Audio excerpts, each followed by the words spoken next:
Hi, everybody.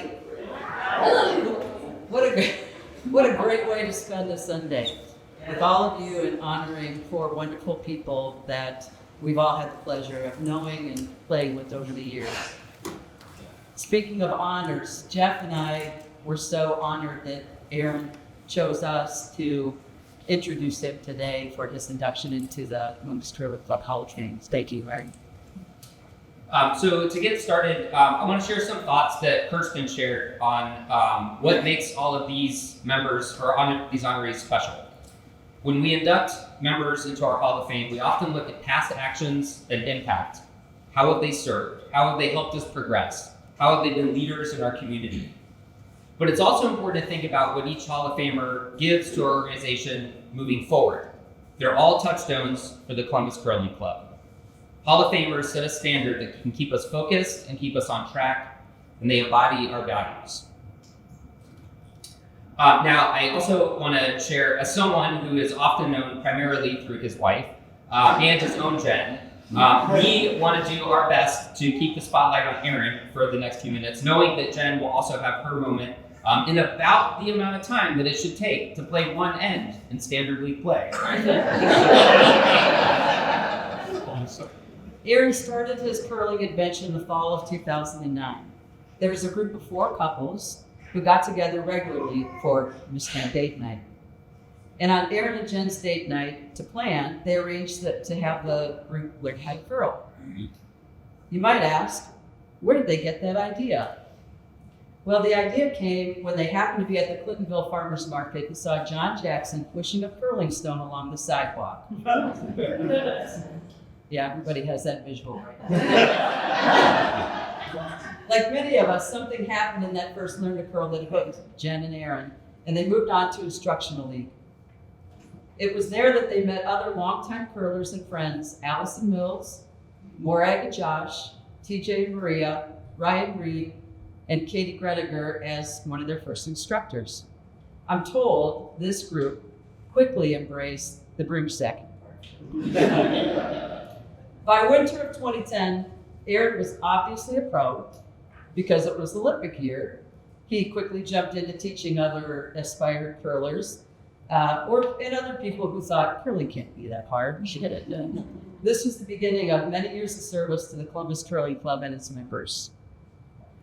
Over the years, Aaron has had a positive impact on so many at the club.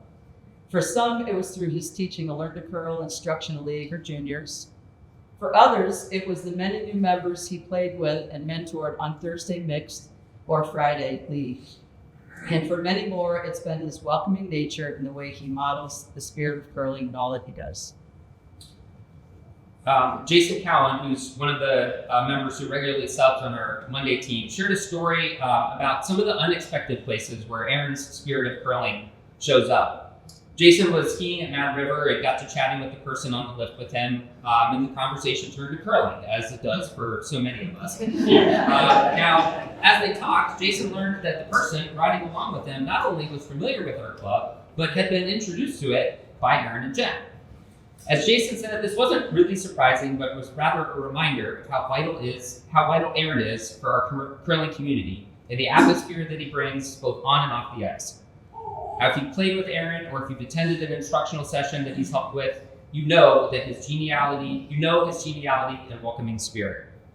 You also likely recognize that it's exactly that ability to reach beyond the walls of our club that we depend on to continue growing this sport that we all love. Ryan Green remembers Aaron and Jennifer in his first IL class, which was their second, so they already knew what they were doing. Ryan remembered thinking Aaron just seemed like a super nice guy. He and others were patient with Ryan joining their second IL group while Aaron was still learning how to slide. According to Ryan, he demonstrated a solid spirit of curling and welcoming him to the Columbus Curling Club and making it feel like a place that he wanted to be. He was part of a small group that made me excited to come back for my second week of IL because of how nice he and the others were. Now, moving on, many couples start their curling adventure by playing together in the beginning. Then there was this one Friday night, after doubles that Jen had a heart-to-heart with Aaron. I told them they couldn't play. She said she didn't want to go home mad at him every Sunday. And thank goodness for me that Jen broke up with Aaron on the ice so he could become my partner on Thursday. Jen, thank you so much. I'm forever grateful. You're welcome. Aaron and I have played together more years than I can remember. I don't really recall who asked who out first. Aaron thinks it was me. Many others think it was me. But I do remember we were at Land Grant Brewery, and I think we had a couple of IPAs or so. And Aaron, I don't know if you know this, but there's a rumor out there that we are intense. I think people just mistake our focus for intense and threat. People who haven't played with us think we are intense. People who have played with us understand we meet people where they are and either mentor them if they are newer curlers or challenge them because of our belief in their potential. Did we probably like to win a little bit? Now, Jen and I were also beneficiaries of that partner shuffle because we got to play with Lisa and Aaron in our second Thursday league session after we learned the ropes with another Hall of Fame honoree, Craig, and his partner, Chris. It took another full season before I got this idea for a Monday team. I played with Aaron and Kyle and Nick in different leagues, so I asked all of them somewhat on a whim if they would be up for forming a Monday team. That fall, we won the league. Since then, we've had our ups and downs, but what sticks with me is not the wins and losses so much, but the small things that Aaron does. He regularly arrives early to pebble the ice before our draw, and sometimes after. He's usually walking in with supplies or parts for some minor repair around the club. And he always makes sure that we have a team photo, even though the members don't change.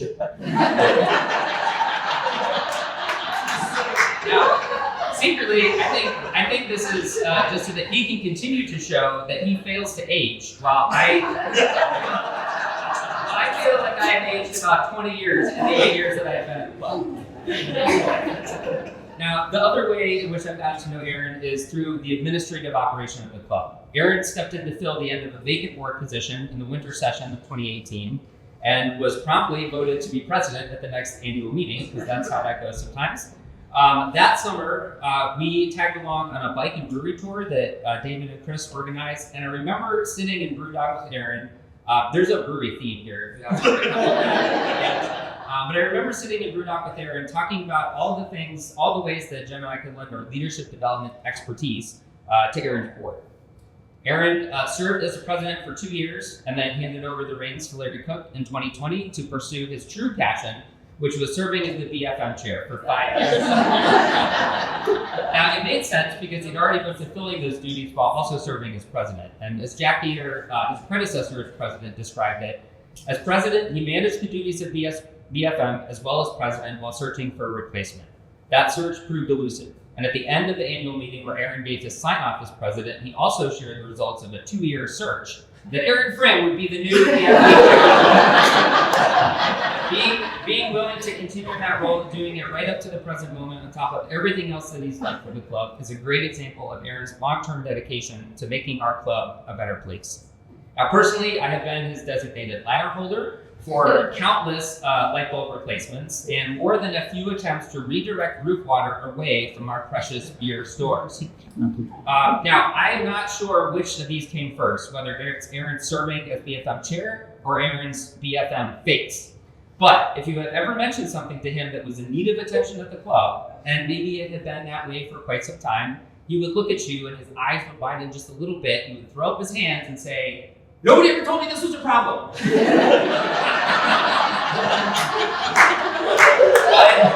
but about 15 minutes later, whatever issue it was had either been resolved or Aaron was on his way to Lewis with a shopping list. We've been able to have a little fun today, but in closing, we want to speak from the heart. When we reached out to Aaron's teammates and friends for their thoughts, certain words and phrases kept repeating. Words like character, leadership, and integrity. Service to others. If you need help, Aaron will be there. If he gives you his word, he's good for it. Aaron just takes care of the things that need to be taken care of. He brings a no-nonsense and positive energy. He brings a healthy appreciation for craft beer. Aaron is who he is, regardless of where he is. The curling club, the farmer's market, school, church, for a moment. When Jen and I joined the club, we observed that it can sometimes be hard to make friends when you're an adult. And that's why this club has been so meaningful for the two of us. My friends like Aaron and so many others here are the people that we stay connected with when the ice is melted. Aaron's truly one of my best friends in the club and in Columbus. I've learned so much from him, and he's pulled me through more than a few hard days at work just by being himself. Most people think of their Thursday curling partner as a husband, but I think of Aaron as my brother. What does that mean? Someone you get in trouble with. A lot of times inward. Someone you have fun with. Someone who has your back. Someone who will always be there for me. Someone for whom I'll always be there for. Aaron is a very special person.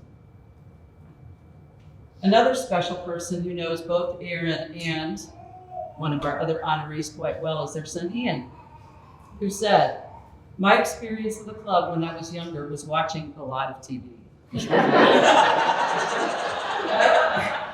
My parents would set me up on the old couch that used to be there, and I'd watch old TV shows or play video games on a laptop. I'm pretty sure I've seen every episode of Green Acres, Alf, and probably some others from going to the curling club. When they got off the ice, I was always rewarded with a soda for my patience. Looking back, my parents' hard work and commitment to service for things they care about was a good example for me, so I'm very proud of this accomplishment for them. So without further ado, ladies and gentlemen, please join us in welcoming Aaron Frim to the Columbus Curling Club Hall.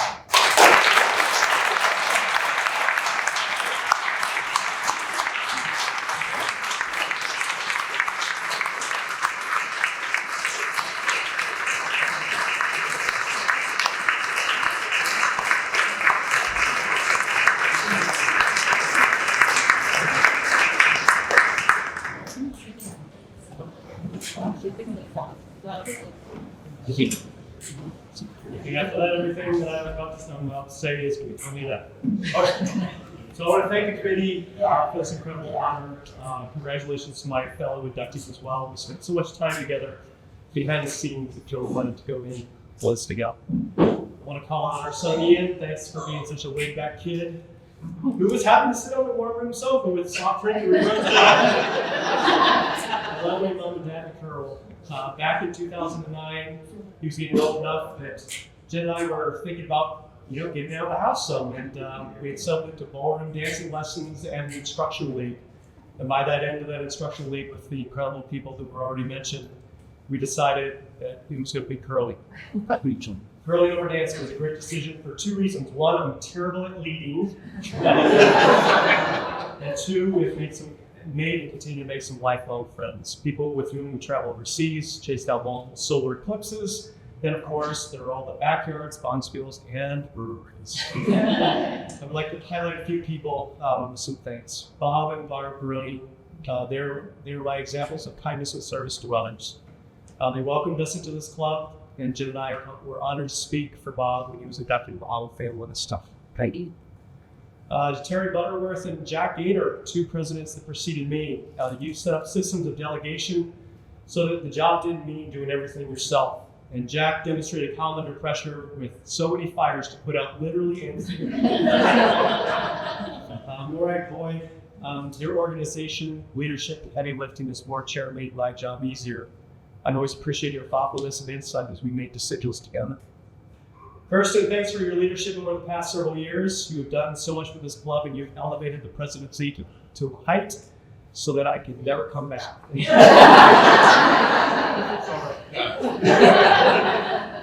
To my Monday team, just thank you for giving me that competitive outlet, just the right amount of laughs and friendship to keep it funny. Jeff and Nick, you have been sources of ideas and solutions, making my life a little easier or harder at the same time. I remember Nick, you were approaching me with the idea of bringing the Olympians to the club, I think days after I became president.